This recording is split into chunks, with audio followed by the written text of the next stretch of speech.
Welcome to conference, all of you out there in our extended family in the world. I would like to honor Tamara today. She's our creative director and camera person, and because of her, you guys can have these teachings even when you're not able to be at the Shala or don't have a Shala or a teacher. So be looking for her picture on our website. We're honoring her this week and her good work, so thank you. Conference is a beautiful topic called the bandhas. We've been studying pranayama and breath and the vayus, and how as yoga practitioners, we're breath practitioners, we're all training our breath every time we come to practice. And more so than just like maybe when we're at the gym or running or something, just, inhaling, exhaling. But the yoga practitioner really tries to stretch out the breath, ayama, and move deeper into what we're doing both with our physical practice, our energetic practice, and our consciousness with our breathing and our moving deeper into that layer of our practice.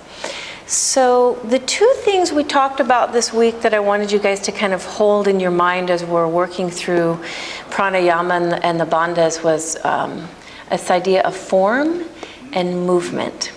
So Kim was here last time. What does form have to do with bandhas? How would you describe form in your yoga practice? Yeah, mula bandhas, your foundation, and form is basically our yoga poses, but how we show up in our body in our yoga poses. So we could be doing up dog, but have our shoulders up around our ears and our front of our chest. We could be doing chaturanga with our chest collapsed. So we talk about form then and how we really hold our body in yoga postures. And we've been studying the vayus on how the better your form is, the more we can actually get prana to move throughout the body. And we talked about in the past that being windmills and in our breath pushing the arms of the windmill. And we've talked about charging your pods. It's a way of your electrical system, like getting it plugged in and going from the red zone back to the green.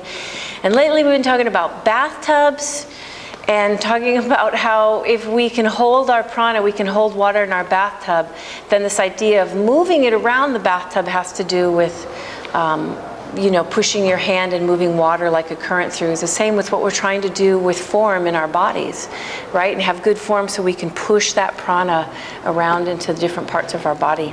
So then the other thing was we need good form. The other thing about, especially Ashtanga, was we need movement. So movement comes into play when we talk about prana because we actually attach breath to movement. And in my opinion, actually breath leads movement. So when you guys just come to the front of your mat and we discuss this, say the invocation, and then we get ready to do our first sun salute, we say ekam, what happens? We inhale, and the inhale leads the movement, right? So for us, movement is very important because it is what the breath rides on the movement as well for us as Ashtangis. And then we have this idea of bandhas. So bandhas, it holds the form for us. It gives us good structure. It would be really hard for me to be engaging my bandhas and then be all like collapsed in my poses, right? Once you start to pull the lower belly, and for me, as Guruji liked this word, automatically the chest opens, right? If you guys are standing and you're about to do Utthita Hasta Padangusthasana and you really engage the bandhas, for me, it just brings those shoulders right back into place and opens the chest up once the belly is drawn in. And then Mula Bandha is the same. It would be really hard to contract those perineal muscles and then just kind of be like a slug, right? Once you engage Mula Bandha, you feel like you grow up tall through the spine, and our form is where we move from a strong center outward, and then we start pushing prana around and really getting that electrical system working. So our analogy with the bathtub was that the plug is what? The bandhas, yeah. So you've got the way to seal the prana in is like a good plug in your bathtub. If it's in there really well, the water is not going to leak out, and it's going to hold it in. So we were saying the better we get at that outside of our practice, sometimes the more we'll have that cellular memory within the practice. So I gave you guys homework last week. Is everyone doing their homework? Yes, good. So the homework was that you guys would do Agnisara every morning when your stomach's empty, maybe when you're making your coffee or tea. 3 sets of 15 Agnisaras. And then I gave you guys Mula Bandha homework. What was Mula Bandha homework? Stoplight, that was Kathy's.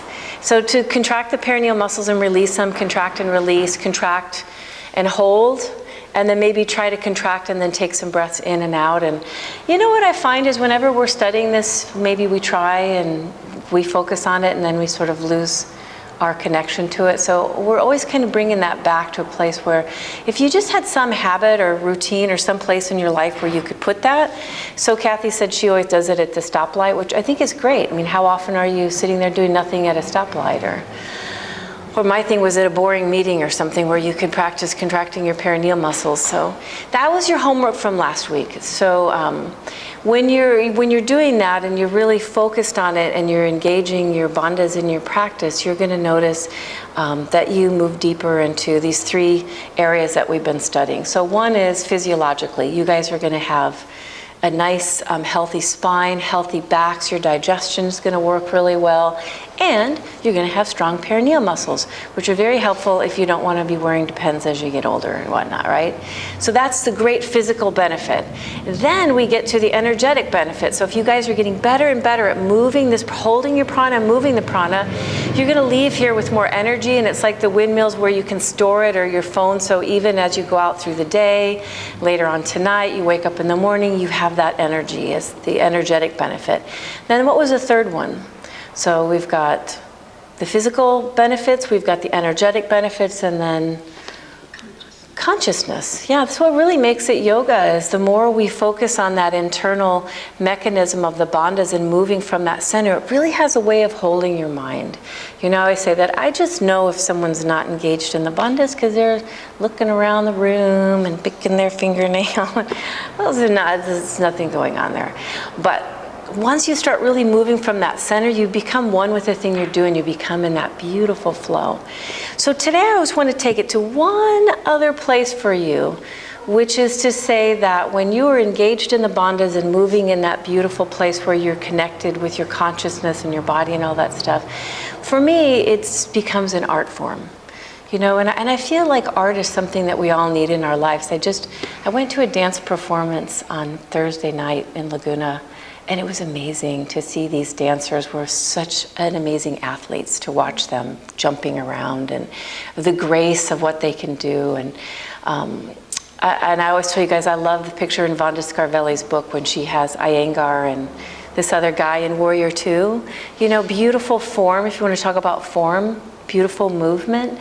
And then right below is a picture of a male ballerina. And, you know, we're saying it's the same, right? It's beauty.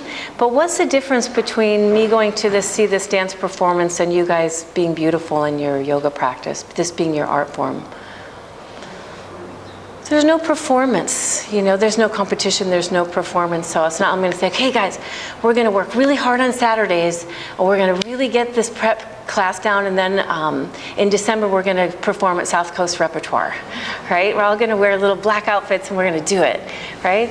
We'd never do that. That is the main difference, and yet it is beautiful and it is artful, and I think we've all had times when we're on our mats and we really feel that sense of the fluidity and the grace and the strength all coming together.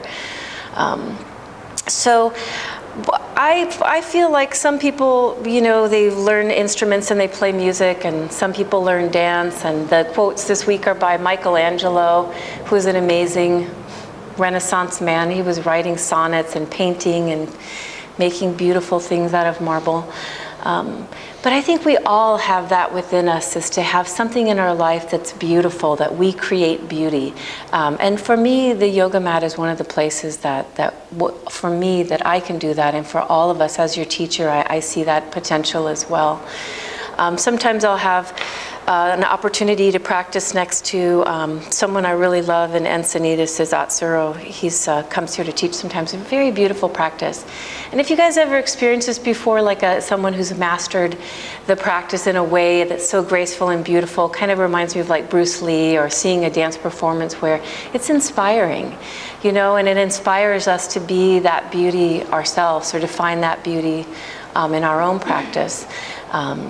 And to really take our consciousness to that other level too, to enjoy the sense of beauty for the sake of beauty for ourselves.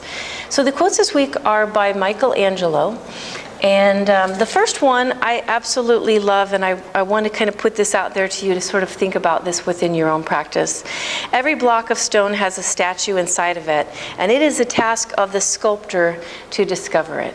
So I feel like for you guys, it's the task of the practitioner, for you guys to discover what's inside of you.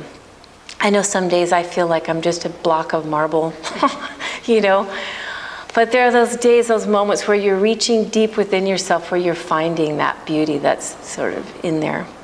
The second one as well, by Michelangelo. The greater danger for most of us lies not in setting our aim too high and falling short, but in setting our aim too low and achieving the mark.